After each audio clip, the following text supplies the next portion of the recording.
வணக்கம் நண்பர்களே. இந்த வீடியோவில் லாஸ் ஆஃப் மோஷனோட 4th பார்ட் தான் நம்ம பார்க்க போகிறோம். அண்ட் 3rd பார்ட்டுக்கான direct video link top right கார்னரில் கொடுக்குறேன், செக் பண்ணி பாருங்கள். Remaining part first and second part பார்க்கறதுக்கு நீங்கள் கீழே டிஸ்கிரிப்ஷனில் பிளேலிஸ்ட் லிங்க் கொடுத்துருக்கேங்க, செக் பண்ணி பார்க்கலாம். ஸோ 4th பார்ட் டைரெக்டாக பார்க்காதீங்க, ஃபஸ்ட்லேருந்து வாங்க. ஏன்னா ஃபஸ்ட்டு பார்ட் பார்த்தோம்னா சில பேசிக்கான டேர்ம்ஸ் இந்த லெசனில் நம்ம பார்க்கக்கூடிய சில பேசிக்கான டேர்ம்ஸ்லாம் வந்து கிளியராக ஃபஸ்ட் பார்ட்டில் எக்ஸ்பிளைன் பண்ணியிருக்கோம். அது பார்த்துட்டு அதுக்கப்புறமா ஒவ்வொரு பார்ட்டாக நீங்கள் கவர் பண்ணலாம். ஸோ நம்ம சேனலில் Tamil Nadu state syllabus 2019 updated syllabus ஒவ்வொரு லெசனாக நம்ம கவர் பண்ணிட்டு வரோம். ப்ரீவியஸாக 6th ஸ்டாண்டர்ட் ஃபுல்லாக கம்ப்ளீட் பண்ணியிருக்கோம். 7th 8th இப்போ ஆன்கோயிங்கில் இருக்குது. Science separate, science and social science செப்பரேட்டாக நம்ம பிளேலிஸ்ட் கீழே லிங்க் கொடுத்துருக்கேன், செக் பண்ணி பாருங்கள். ஸோ வீடியோ ஃபுல்லாக பாருங்கள், யூஸ்ஃபுல்லாக இருந்துச்சுன்னா உங்கள் ஃப்ரெண்ட்ஸ்க்கெலாம் ஷேர் பண்ணுங்கள். மறக்காமல் நம்ம சேனலுக்கு சப்ஸ்கிரைப் பண்ணுங்கள். எந்த ஒரு கருத்துக்கள் இருந்தாலும் கமெண்ட் செக்ஷன் சொல்லுங்கள். ஆர் ஏதாவது நான் இன்ஃபர்மேஷன் வந்து ராங்காக கொடுத்துருந்தனாலும் கீழே நீங்கள் கமெண்ட்டில் சொல்லலாம், அதை நான் கிளாரிஃபை பண்ணிடுறேன். ஓகேங்களா? இந்த பார்ட்டில் வந்து கிராவிடேஷன் பற்றி தான் நம்ம பார்க்க போகிறோம். ஸோ இந்த லெசன்லேயே நம்ம பார்க்க போகிறது பார்த்தோம்னா மோஷன் பற்றின சில லாஸ் அண்ட் கிராவிடேஷன் பற்றின சில லாஸ். ஓகேங்களா? Law of gravitation. இந்த லா ஆஃப் கிராவிடேஷன் யார் வந்து சொன்னாங்க அப்படின்னு பார்த்தோம்னா சர் ஐசக் நியூட்டன். இவரோட மோஷன் ரிலேட்டடான ஒரு 3 லா பார்த்துருக்கோம். அடுத்து லா ஆஃப் கிராவிடேஷன். இந்த லா ஆஃப் கிராவிடேஷன் வந்து அவர் எப்படி கண்டுபிடிக்கிறாருன்னு பார்த்தோம்னா, மரத்துக்கு கீழே உட்காந்துருக்காரு, திடீர்னு ஆப்பிள் வந்து கீழே விழுது. இந்த ஆப்பிள் விலகும் போது எப்படி இந்த ஆப்பிள் கரெக்டாக கீழே விழுது அப்படின்னு சொல்லி அப்போ ஏதோ ஒரு ஈர்ப்பு விசை இருக்குது அப்படின்னு சொல்லி கண்டுபிடிக்கப்பட்டது தான் இந்த புவி ஈர்ப்பு விசை, கிராவிடேஷன். இந்த தியரியில் லா பிரகாரம் இவர் என்ன சொல்கிறாருன்னா, இவர் பூமியை மட்டும் எடுத்துக்கலங்க, டோட்டல் யூனிவர்ஸுமே, ஸோ சோலார் பிளான்ட் ஆகட்டும் ஆர் ஆஸ்ட்ராய்ட்ஸ் எனிதிங், டோட்டல் யூனிவர்ஸுமே ஒன்றோடு ஒன்று ஈர்ப்பு விசையில் தான் இருக்குது. ஸோ ஒரு ஆப்ஜெக்ட்டுக்கும் இன்னொரு ஆப்ஜெக்ட்டுக்கும், ஃபார் எக்ஸாம்பிள் ஜூபிட்டர் எந்த ஒரு பிளானட்டை கம்பேர் பண்ணாலுமே அது சன்னு கூட ஒரு அட்ராக்ஷனில் இருக்கும். அதே மாதிரி தான் எர்த்துக்கும் மூனுக்கும் ஒரு விதமான ஒரு அட்ராக்ஷன் இருக்கிறனால தான் மூன் எர்த்தை சுற்றி மட்டுமே சுற்றிட்டு இருக்கு. இல்லைன்னா வேறு பாதையில் எங்கேயாவது போயிருக்கலாம் இல்லைங்களா? அது பல ஆண்டு காலமாக ஏன் எர்த்தை சுற்றுதுன்னா ஒரு குறிப்பிட்ட அட்ராக்ஷன் இருக்குது. அதே மாதிரி தான் சன்னை சுற்றின இருக்க பிளானட்ஸ் ஆகட்டும் எல்லாமே வந்து சன்னோட புவியீர்ப்பு விசை, புவியீர்ப்பு விசையில் ஈர்ப்பு விசையில் தான் செயல்படுது. ஸோ இந்த கிராவிட்டி அப்படிங்கிறது வந்து எப்படி சொல்கிறாரு பார்த்தோன்னா, every particle of matter in the universe attracts every other particle with a force. So ஒரு ஆப்ஜெக்டை தன் பக்கம் ஈர்க்கிறது, அட்ராக்ட் பண்ணுறதுனா அது ஒரு குறிப்பிட்ட ஃபோர்ஸில் இழுக்குமா? எக்ஸாம்பிள் நீங்கள் வந்து ஒரு மேக்னெட் எடுத்துக்கோங்க. ஒரு இது வந்து ஒரு ஹார்ஷூ மேக்னெட் அப்படின்னு சொல்லுவாங்க. இது நியர்பையாக ஒரு காயினை வந்து நான் பிளேஸ் பண்ணுறேன், ஒரு அயன் காயின். ஸோ இந்த அயன் காயினை நான் பிளேஸ் பண்ணும்போது இதை அட்ராக்ட் பண்ணுமா? இப்போ இதை அட்ராக்ட் பண்ணும்போது இந்த காயின் இந்த மேக்னெட்டை நோக்கி ஒரு குறிப்பிட்ட வேகத்தில் வருமா? இந்த ஒரு ஃபோர்ஸ் தான் வந்து நான் இங்கே கம்பேர் பண்ணுறேன். ஓகேங்களா? அந்த ஒரு வித் த ஃபோர்ஸோட அதை அட்ராக்ட் பண்ணுது. இந்த force directly proportional to mass. ஓகேங்களா? இந்த ரெண்டு பொருளோட மாஸையும் அதே மாதிரி inversely proportional to square of the distance between the center of these masses. So இது சென்டர் பாயிண்ட். அதே மாதிரி ஹார்ஷூ மேக்னெட்டுக்கு ஏதோ ஒரு சென்டர் பாயிண்ட் இருக்கும். இந்த சென்டர் பாயிண்ட்டுக்கு நடுவில் இருக்கக்கூடிய டிஸ்டன்ஸை நான் ஸ்கொயர் பண்ணி அந்த ஃபோர்ஸ் வேல்யூவை நான் கால்குலேட் பண்ணுறேன். இப்போ ஃபார் எக்ஸாம்பிள் நாம் என்ன பண்ணலாம், எர்த்து வச்சுக்கலாம். ஓகேங்களா? ஸோ இப்போ எர்த்து அண்ட் மூன். ஸோ என்னதான் இது குறிப்பிட்ட தூரத்தில் இருந்தாலும் ஒரு சர்டன் டிஸ்டன்ஸில் தான் இருக்குது, பக்கத்துலனா இல்லை இல்லைங்களா. ஒரு டிஸ்டன்ஸில் இருந்தாலுமே இந்த மூன் அப்படிங்கிறது வந்து ஒரு பர்டிகுலர் ஆர்பிட்டில் எர்த்தை சுற்றிக்கிட்டே இருக்குது. அப்போ இது ரெண்டுக்கும் நடுவில் ஒரு அட்ராக்ஷன் ஃபோர்ஸ் அப்படிங்கிறது இருக்குது.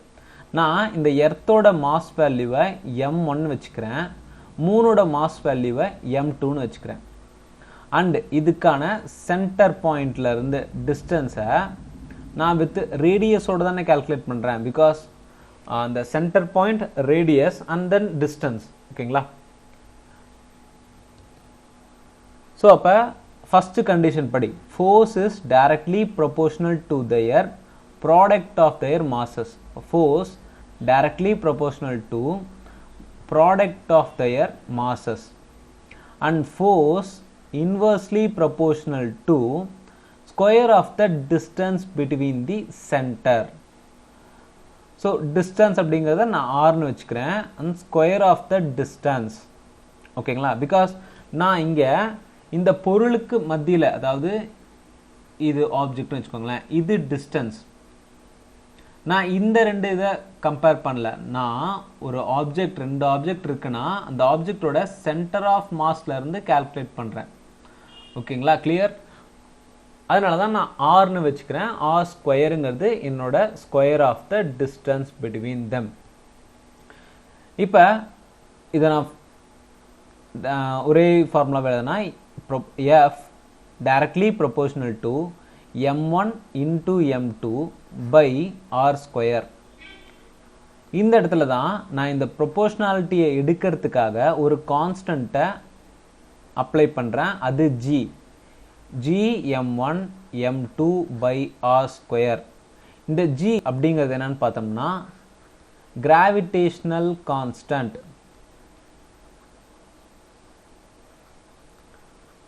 Gravitational constant. அண்ட் இது வந்து யூனிவர்சல் கிராவிடேஷனல் கான்ஸ்டன்ட். ஒரு ரெண்டு பொருளுக்கு நடுவில் ஒரு ஈர்ப்பு விசை இருக்குன்னா இந்த வேல்யூங்கிறது வந்து கான்ஸ்டன்டான வேல்யூ அப்படின்னு சொல்லி சர் ஐசக் நியூட்டன் வந்து டிரைவ் பண்ணி காட்டுறாரு. அடுத்து இந்த கிராவிடேஷனல் கான்ஸ்டன்ட்டோட வேல்யூ, கேபிட்டல் ஜியோட வேல்யூ அப்படிங்கிறது வந்து SI யூனிட்ல 6.674 into 10 power minus 11 newton metre square by kilogram square. And இதை இந்த ஃபார்முலா வந்து எக்ஸாம் ரிலேட்டட். ஸோ இது ஸ்டூடெண்ட்ஸ்க்கு இல்லைங்க, எக்ஸாம் ப்ரிப்பேர் பண்ணுறாங்களா காம்படிட்டிவ் எக்ஸாம், அவங்களுக்கு டைமென்ஷன்லெஸ் குவான்டிட்டி அப்படின்னு சொல்லி கேட்பாங்க. Dimension formula for gravitational constant அப்படின்னு சொல்லி கேட்பாங்க எக்ஸாமில். ஸோ இந்த டைமென்ஷனல் ஃபார்முலா அப்படிங்கிறது வந்து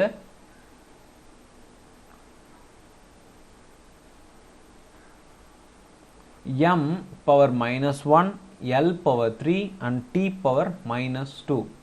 ஸோ இது வந்து எக்ஸாம் ப்ரிப்பேர் பண்ணுறீங்கன்னா, competitive exam, government exam prepare பண்ணுறீங்கன்னா கிராவிடேஷனல் கான்ஸ்டன்ட்டோட டைமென்ஷனல் ஃபார்முலா ரொம்ப ரொம்ப இம்பார்ட்டண்ட். அடுத்து acceleration due to gravity, small G, capital G பார்த்துட்டோம். இப்போ ஸ்மால் ஜியோட வேல்யூவா 9.8 மீட்டர் பர் செகண்ட் ஸ்கொயர் அப்படின்னு சொல்லி சொல்கிறாங்க.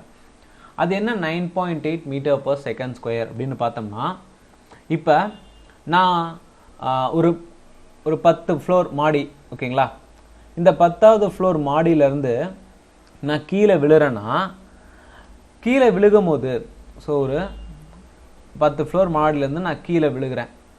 அப்போ நான் கீழே விழுகும் போது என்னோட ஸ்பீடு என்னவா இருக்குன்னு பார்த்தோம்னா 9.8 மீட்டர் பர் செகண்ட் ஸ்கொயர். அது என்னது, நான் இப்போ ஒரு ஆப்ஜெக்ட், இந்த ஆப்ஜெக்டை எர்த்துங்கிற ஒரு ஆப்ஜெக்ட் அட்ராக்ட் பண்ணுது. எவ்வளோ ஃபோர்ஸில்? 9.8 மீட்டர் பர் செகண்ட் ஸ்கொயருங்கிற ஒரு வேகத்தில் அட்ராக்ட் பண்ணுது. அதுதான் கிராவிட்டி, புவியீர்ப்பு விசை. அண்ட் இந்த கிராவிட்டி அப்படிங்கிறத வேல்யூ கண்டுபிடிச்சதும் வந்து சர் ஐசக் நியூட்டன் தான். இந்த கிராவிட்டி எர்த்தில், அதாவது எர்த்தில் எல்லா பகுதியிலையுமே இந்த கிராவிட்டி வேல்யூ வந்து சேமாக இருக்குமா அப்படின்னு கேட்டால் கிடையாதுங்க. எர்த்தோட மையப்பகுதியில், ஸோ மையப்பகுதியில் கிராவிட்டியோட வேல்யூங்கிறது வந்து 0. அதே மாதிரி இதை வந்து போலார் ரீஜன் அப்படின்னு சொல்லுவோம். எர்த்தோட சென்ட்ரல் பார்ட்டை ஈக்வேட்டார் பார்ட் அப்படின்னு சொல்லுவோம். ஈக்வேட்டார் ரீஜன், போலார் ரீஜன் அப்படின்னு சொல்லுவோமா. இந்த போலார் ரீஜனில் கிராவிட்டியோட வேல்யூங்கிறது வந்து கிரேட்டர் தென்னாக இருக்கும். அதாவது கிரேட்டர் தென் 9.8 இருக்கும். ஸோ மேக்ஸிமமாக இருக்கும். அண்ட் ஈக்வேட்டரில் பார்த்தோம்னா கிராவிட்டியோட வேல்யூ கம்மியாக இருக்கும். 9.8 விட கொஞ்சம் கம்மியாக இருக்கும். இப்போ நான் இந்த லேண்ட் சர்ஃபேஸ், ஸோ இது லேண்ட் சர்ஃபேஸில் எனக்கு கிராவிட்டியோட வேல்யூ 9.8 இருக்குது. இந்த புவியீர்ப்புங்கிறது வந்து 9.8 இருக்கிறது போது நான் பூமியிலேருந்து கொஞ்சம் குறிப்பிட்ட தூரத்துக்கு மேலே பறக்கிறேன். ஐ மீன் இப்போ நான் ஏர் பலூனில் போகிறேன்னு வச்சுக்கோங்களேன். அப்போ என்னோட கிராவிட்டி வேல்யூ வந்து கொஞ்சம் கொஞ்சமாக ரெடியூஸ் ஆகும். ஸோ 9.8ங்க வேல்யூலேருந்து கொஞ்சம் கொஞ்சமாக ரெடியூஸ் ஆகும். அதே மாதிரி தான் நான் பூமிக்கு கீழே, ஸோ டீப்பராக ஒரு குழி தோண்டி உள்ளே போகிறேன்னா என்னோட கிராவிட்டி வேல்யூ ரெடியூஸ் ஆகும். அண்டு சர்டைன், ஸோ நான் இப்போ இந்த ரெடியூஸ் ஆகிட்டே போகும். நான் சென்டர் ஆஃப் மாஸ், அதாவது சென்டர் ஆஃப் தி எர்த்தை நான் ரீச் பண்ணிட்டேன்னா, கோர் ரீஜன் சொல்லுவோம், ஜாகிரஃபியில் நம்ம பார்த்துருப்போம். இந்த கோர் ரீஜனை நான் ரீச் பண்ணிட்டேன்னா என்னோட கிராவிட்டி வேல்யூங்கிறது வந்து 0. ஸோ இப்படி தான் கிராவிட்டி வேல்யூ ஒவ்வொரு இடத்துக்குமே வேறு வேறு மாதிரி இருக்கும். நார்மலான லேண்ட் சர்ஃபேஸில் 9.8, polar, equator or centre of earth அப்படின்னு பார்த்தோம்னா வேல்யூ சேஞ்ச் ஆகும். ஓகேங்களா. அடுத்து இந்த ஸ்மால் ஜிக்கும் கேபிட்டல் ஜிக்கும் என்ன வித்தியாசம் அப்படின்னு சொல்லி பார்க்குறோம். இதில் வந்து நான் என்ன எடுத்துக்கிறேன், எர்த் எடுத்துக்கிறேன். ஸோ இந்த பெரிய ஆப்ஜெக்ட் இருக்கு இல்லைங்களா, இது வந்து எர்த். அண்டு இந்த சின்ன ஆப்ஜெக்ட் வந்து எனிதிங் லைக் ஆஸ்ட்ராய்டு நம்ம வச்சுக்கலாம். ஒரு எரிக்கல் இருக்குங்க, பூமி பக்கத்தில் ஒரு எரிக்கல் இருக்குது, அது பூமியை டச் பண்ணிட்டு இருக்க மாதிரி நம்ம வச்சுக்கலாம். இந்த எர்த்தோட மாஸ் வேல்யூவை நான் கேபிட்டல் எம்னு வச்சுக்கிறேன். அண்ட் ஆஸ்ட்ராய்டோட மாஸ் வேல்யூவை ஸ்மால் எம்னு வச்சுக்கிறேன். அப்போ என்னோட கிராவிடேஷனல் லா பிரகாரம் என்ன வரும், force equal to gravitational constant m1 அப்படிங்கிறது வந்து இங்கே எர்த்தோட மாஸ், m2 அப்படிங்கிறது இந்த ஆஸ்ட்ராய்டோட mass m by R square. ஓகேங்களா. இப்போ எர்த்தை நம்ம கம்பேர் பண்ணும்போது ஆஸ்ட்ராய்டோட மாஸ் அப்படிங்கிறது வந்து ரொம்ப ரொம்ப கம்மி. ஸோ அதை நம்ம நெக்லிஜிபிள் பண்ணணும், அதை நம்ம தூக்கணும். அதுக்கு நம்ம என்ன பண்ணுறோம், நமக்கு ஃபோர்ஸோட ஃபார்முலா தெரியும். ஃபோர்ஸ் அப்படிங்கிறது வந்து மாஸ் இன்டூ ஆக்சலரேஷன். ஃபோர்ஸோட ஃபார்முலா மாஸ் இன்டூ ஆக்சலரேஷன். இந்த ஆக்சலரேஷனை நான் இங்கே கிராவிட்டியோட கம்பேர் பண்ணுறேன். ஏன் அப்படின்னா எர்த்தில் ஒரு ஃபோர்ஸோட இழுக்குதுன்னா, அட்ராக்ட் பண்ணுதுன்னா, அந்த அட்ராக்ஷன் வந்து வேல்யூ என்ன 9.8 நம்ம பார்த்தோமா. அப்போ எர்த்தோட கிராவிட்டி வேல்யூங்கிறது வந்து ஆக்சலரேஷன் வேல்யூவோட சேம். ஏன்னா அந்த ஃபோர்ஸில் தான் அந்த ஆஸ்ட்ராய்டு கல்லை வந்து எர்த்து வந்து அட்ராக்ட் பண்ணுது. அப்போ ஏ ஈக்குவல் டு ஜின்னு நான் போடலாமா, ஏ ஈக்குவல் டு ஜி. அப்போ எனக்கு எம்ஜி ஈக்குவல் டு ஜிஎம்எம்ஆர் ஸ்கொயர்னு வரும். எனக்கு எம்மும் எம்மும் கேன்சல் ஆகிற மூலிமா ஸ்மால் ஜியோட வேல்யூ வித் ரெஸ்பெக்ட் டு இந்த ரிலேஷன் கிராவிடேஷனல் கான்ஸ்டன்ட்டுக்கும் ஆக்சலரேஷன் டியூ டு கிராவிட்டிக்கும் ரிலேஷன் பார்த்தோம்னா small G equal to GM by R square. So small G equal to GM by R square. And எனக்கு இந்த கிராவிடேஷனல் கான்ஸ்டன்ட்டோட வேல்யூ தெரியும், 6.674 into 10 power minus 11 into capital M நான் எடுத்தது வந்து எர்த்தோட மாஸ் வேல்யூ. எர்த்தோட மாஸ் வேல்யூன்னு பார்த்தோம்னா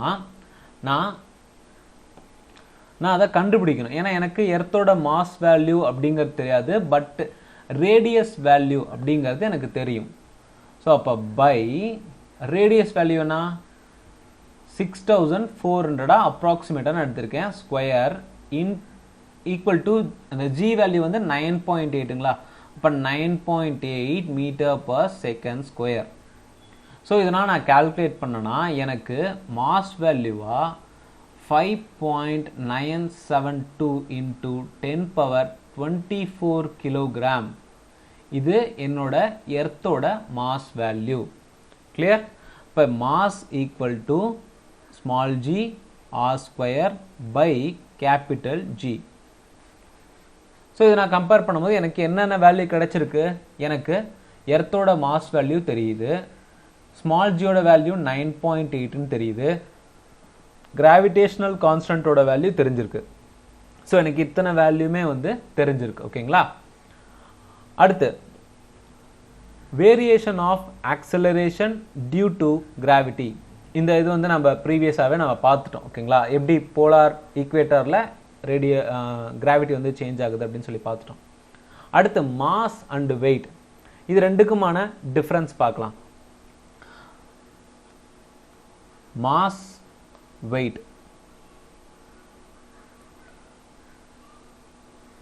ஸோ வெயிட் அப்படிங்கிறது வந்து எனக்கு மாஸ் இன்டு கிராவிட்டி.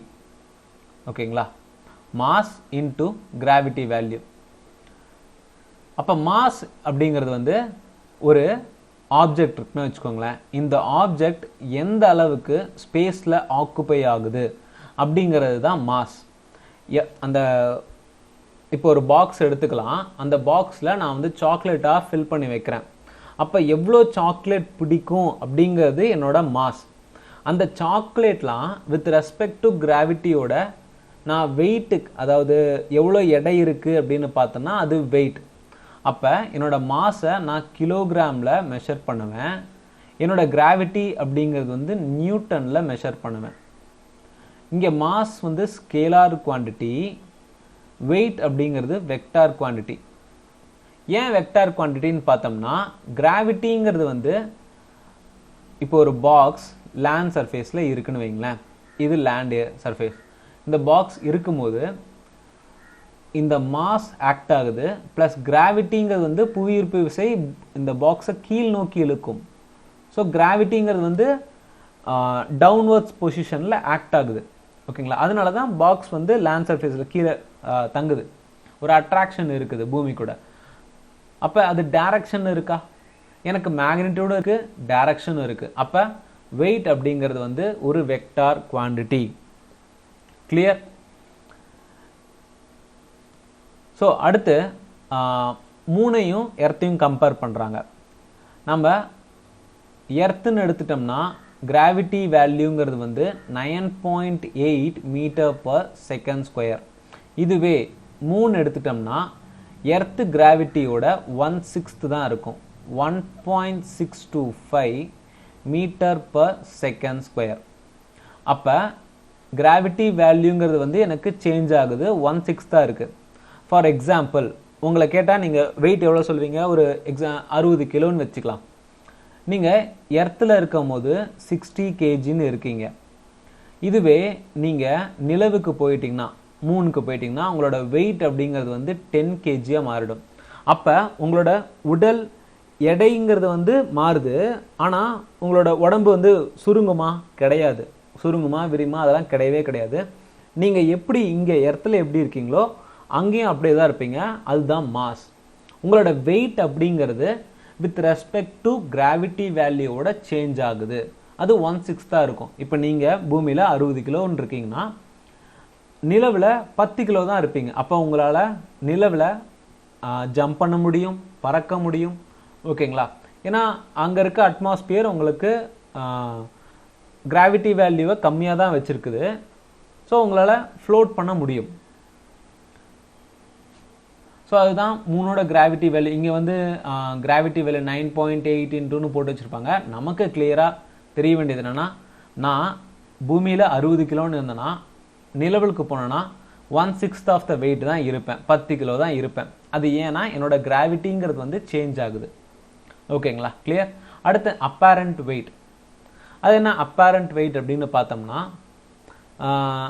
இதில் 2 கண்டிஷன் இருக்குங்க. ஒன்று ஆக்சுவல் வெயிட், இன்னொன்று apparent wait.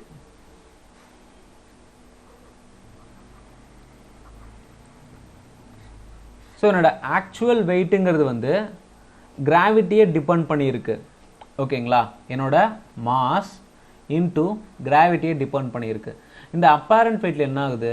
Mass into gravity into some external forces அப்படின்னு சொல்றாங்க. அது என்ன எக்ஸ்டர்னல் ஃபோர்ஸஸ், என்ன டிஃபரன்ஸ் வருது அப்படின்னு பார்த்தோம்னா, ஃபார் எக்ஸாம்பிள் நான் லிஃப்டில் போகிறேன்னு வச்சுக்கோங்களேன். அது வந்து பின்னாடி பார்க்கலாம். நம்ம இதுக்கு முன்னாடி பார்த்தோம் இல்லைங்க, போலார் ரீஜனில் வேறு வெயிட் அப்படின்னு சொல்லி பார்த்தோம்ல. இப்போ என்னோட ஆக்சுவல் வெயிட் வந்து நான் லேண்ட் சர்ஃபேஸில் இருக்கும் போது என்னோட வெயிட் 60 கிலோவாக இருக்குது. இதுவே நான் போலார் ரீஜன் போனேன்னா என்னோட வெயிட் அப்படிங்கிறது வந்து போலார் ரீஜனில் மேக்னிடியூட், அதாவது எர்த்தோட கிராவிட்டி வேல்யூ சேஞ்ச் ஆகிறது அதோட மேக்னெட்டிக் லைன்ஸை பொறுத்தும் அதோட அமைப்பை பொறுத்தும் அதோட ஷேப்பு இதை பொறுத்து தான் வந்து கிராவிட்டி வேல்யூ சேஞ்ச் ஆகுது. இப்போ இந்த போலார் ரீஜனில் வந்து கிராவிட்டி வேல்யூ வந்து மேக்ஸிமமாக இருக்கும். அப்போ என்னோட வெயிட்டுங்கிறது வந்து 70 kg தெரியலாம். இதுவே ஈக்குவேட்டர் ரீஜனில் என்னோட வெயிட் கம்மியாக ஒரு 50 கிலோன்னு தெரியலாம். அப்போ நான் வெயிட் குறைஞ்சிட்டேங்கிறது அர்த்தம் கிடையாது, என்னோட மாஸ் குறைஞ்சது அப்படிங்கிறது அர்த்தம் கிடையாது.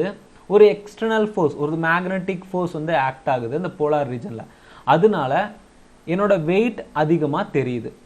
இந்த மாதிரி ஏதோ ஒரு எக்ஸ்டர்னல் ஃபோர்ஸ் அஃபெக்ட் பண்ணுறதுனால என்னோட வெயிட் டிஃப்ரெண்ட்டாக தெரிஞ்சதுன்னா அது என்னோட அப்பேரண்ட் வெயிட். ஆக்சுவல் வெயிட்டுங்கிறது நார்மலாக மாஸ் இன்ட்டு 9.8 m/s². கிராவிட்டியோட வேல்யூவோட இன்டூ பண்ணனா அதுதான் என்னோட actual weight. External forces add ஆனிச்சுன்னா அது அப்பேரண்ட் வெயிட். கிளியர்? இப்போ ஒரு கண்டிஷன் கொடுத்துருக்காங்க பாருங்க. ஃபஸ்ட்டு லிஃப்டில், ஓகேங்களா, லிஃப்டில் மூவ் ஆகுது. நான் ப்ரீவியஸாக ஸ்டார்ட் பண்ணதில்ல, ஒரு பர்சன் வந்து லிஃப்டில் போகிறாங்க, ஓகேங்களா. இந்த லிஃப்ட் ஃபஸ்ட்டு கேஸில் வந்து ஒரு குறிப்பிட்ட ஆக்சிலரேஷனில் மேலே ஆர் கீழே மூவ் ஆகுதுன்னு வச்சுக்கோங்களேன். அந்த ஆக்சிலரேஷன் அப்படிங்கிறது என்னோட வெயிட்டை அஃபெக்ட் பண்ணும். அப்போ என்னவா இருக்கும், என்னோட வெயிட் 60 கிலோவாக இருந்துச்சுன்னா ஒரு குறிப்பிட்ட ஆக்சிலரேஷனோட மேலே போகுதுன்னு வைங்களேன். ஃபார் எக்ஸாம்பிள் ஒரு 5 m/s என்னை வந்து இந்த லிஃப்ட் வந்து மூவ் பண்ணுது. அப்படி மூவ் பண்ணும்போது இது கிராவிட்டியை அப்போஸ் பண்ணி மூவ் பண்ணுது. கிராவிட்டி என்ன பண்ணும், என்ன கீழ் நோக்கி இழுக்கும். ஆனால் இந்த லிஃப்ட் என்ன மேல் நோக்கி ஒரு குறிப்பிட்ட ஃபோர்ஸில் மேலே தூக்கிட்டு போகுது. அப்போ இங்கே ஒரு எக்ஸ்டர்னல் ஃபோர்ஸ் அப்படிங்கிறது வந்து லிஃப்டோட ஆக்சிலரேஷன்.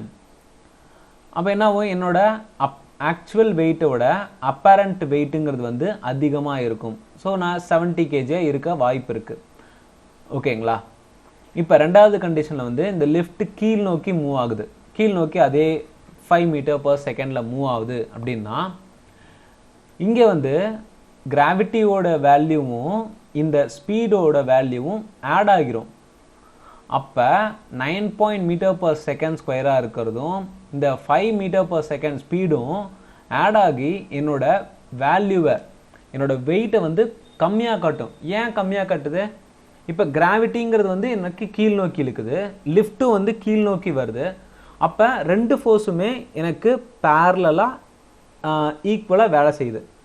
அப்போ என்னோட வெயிட் அப்படிங்கிறது வந்து சேஞ்ச் ஆக வாய்ப்பு இருக்கா?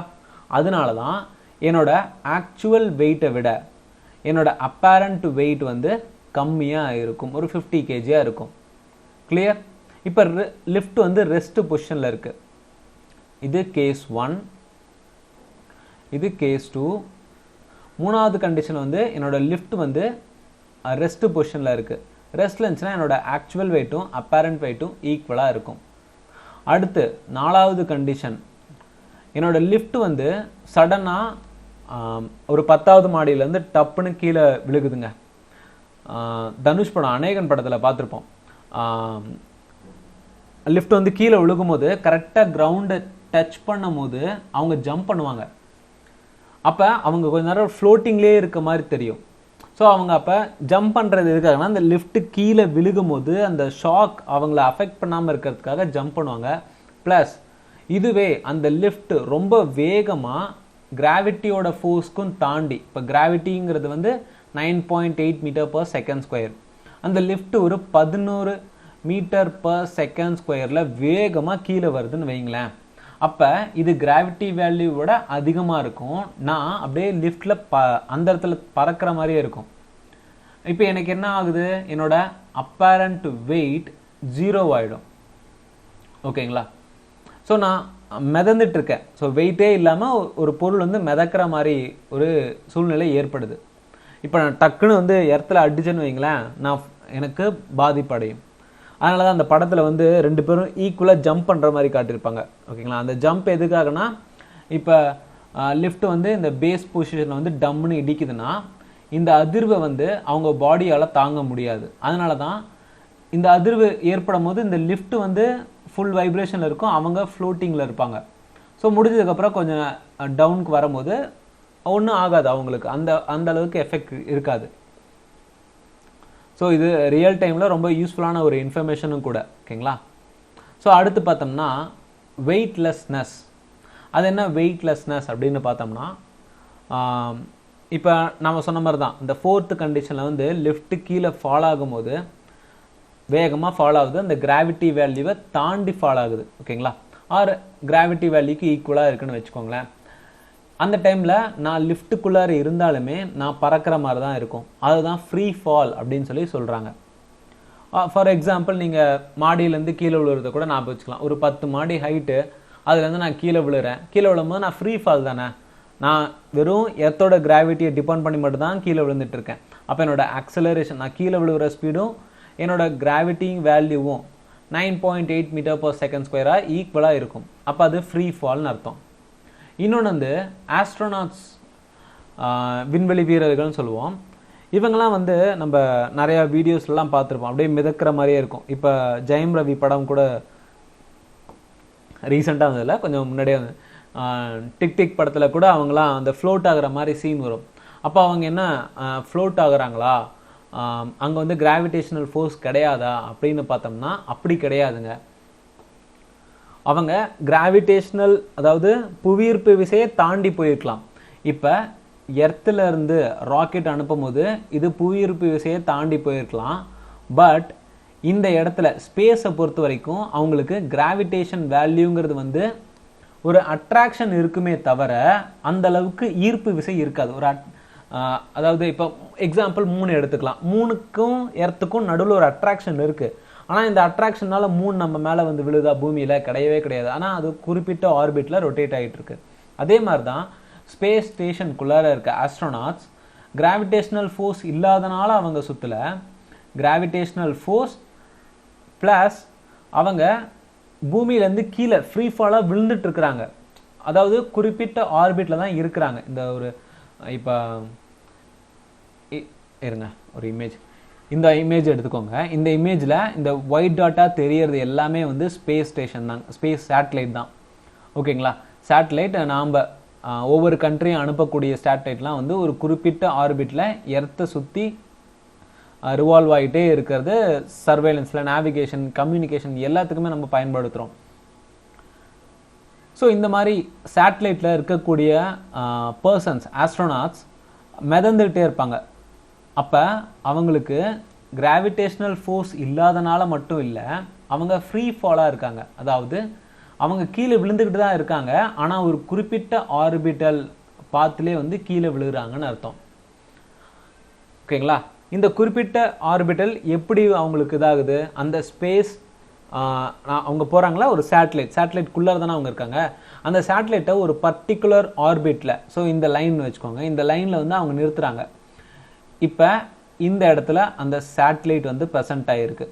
இந்த சேட்டலைட்டுக்கு ஒரு குறிப்பிட்ட ஆர்பிட் இருக்குது. இந்த ஆர்பிட்லேயே அவங்க அந்த சேட்டலைட் ஆனது சுற்றிக்கிட்டே இருக்கும் எர்த்தை சுற்றி. அப்படி சுற்றும் போது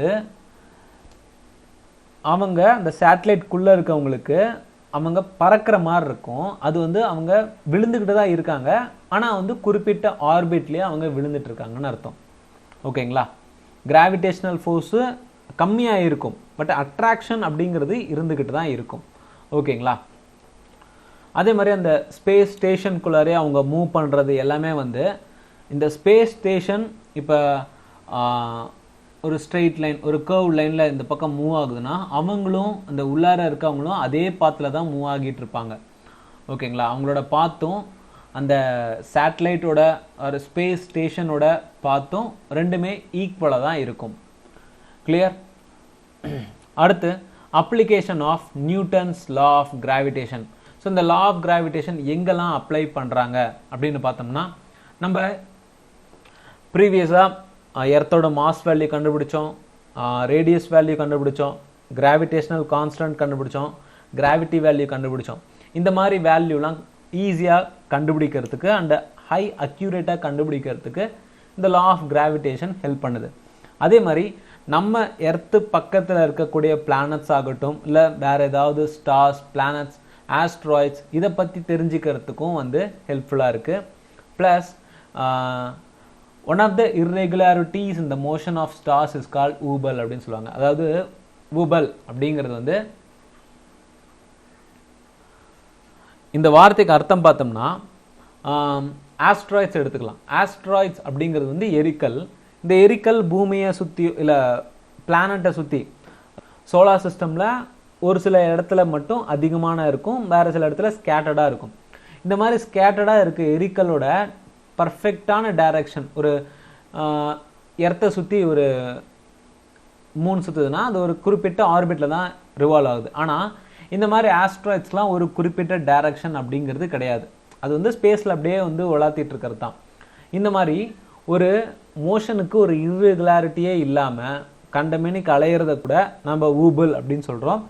இதை கூட அதோட மாஸ் வேல்யூ என்ன அப்படிங்கிறத கால்குலேட் பண்ணுறதுக்கு இந்த நியூட்டன்ஸ் லா வந்து ஹெல்ப்ஃபுல்லாக இருக்குது. அதே மாதிரி ஆஸ்ட்ரானமிக்கல் பாடிஸ் அப்படின்னு பார்த்தோம்னா, நம்ம புதன் கிரகம், செவ்வாய் கிரகம் இதெல்லாம் சொல்லுவோம் இல்லைங்களா, இதெல்லாம் ஆஸ்ட்ரானமிக்கல் பாடிஸ் அப்படின்னு சொல்லுவோம். இந்த பாடிஸ் பற்றி தெரிஞ்சுக்கிறதுக்காகவும் ஸ்டார்ஸ் பற்றி தெரிஞ்சுக்கிறதுக்காகவும் ஹெல்ப்ஃபுல்லாக இருக்குது. பிளான்ட் ரிலேட்டட், பயாலஜி ரிலேட்டட் பார்த்தோம்னா, ஒரு செடி வந்து சாதா விதையிலேருந்து செடி மலருதுன்னு வைங்களேன். ஸோ இப்போ ஒரு விதையிலேருந்து ஒரு ரூட் மேலே வருது, அண்ட் ரூட் மலர்ந்து வெளியே வரும்போது இது வந்து ஷூட் அப்படின்னு சொல்லுவோம். கீழே வந்து ஒரு ரூட் போகும், ஓகேங்களா. இந்த ரூட் அப்படிங்கிறது, இந்த ஷூட் பகுதிங்கிறது வந்து கிராவிட்டியை அப்போஸ் பண்ணி மேல் நோக்கி வளரும். ஆனால் இந்த ரூட் பகுதிங்கிறது வந்து கிராவிட்டியோடையவே வந்து கீழ் நோக்கி வளரும். இது வந்து ஜியோட்ராபிசம் அப்படின்னு சொல்லுவோம். ரூட்டை பொறுத்த வரைக்கும் பாசிட்டிவ் ஜியோட்ராபிசம் அண்டு ஷூட்டை பொறுத்த வரைக்கும் நெகட்டிவ் ஜியோட்ராபிசம். இதை பற்றி பயாலஜியில் டீட்டெயிலாக பார்க்கலாம். இப்போதைக்கு இந்த ஜெர்மினேஷன் ஆஃப் ரூட்ஸ், ஓகேங்களா, இதை பற்றி தெரிஞ்சுக்கிறதுக்கு இந்த கிராவிடேஷன் எல்லாம் ஹெல்ப்ஃபுல்லாக இருக்குது, ஓகேங்களா. ஸோ லெசன் புரியும்னு நம்புகிறோம். ஈஸியாக இருந்துச்சுன்னா ஃப்ரெண்ட்ஸ்க்கெலாம் ஷேர் பண்ணுங்கள். அண்ட் மறக்காமல் நம்ம சேனலுக்கு சப்ஸ்கிரைப் பண்ணுங்கள். எந்த ஒரு கருத்துக்கள் இருந்தாலும் கீழே கமெண்ட் செக்ஷனில் சொல்லுங்கள்.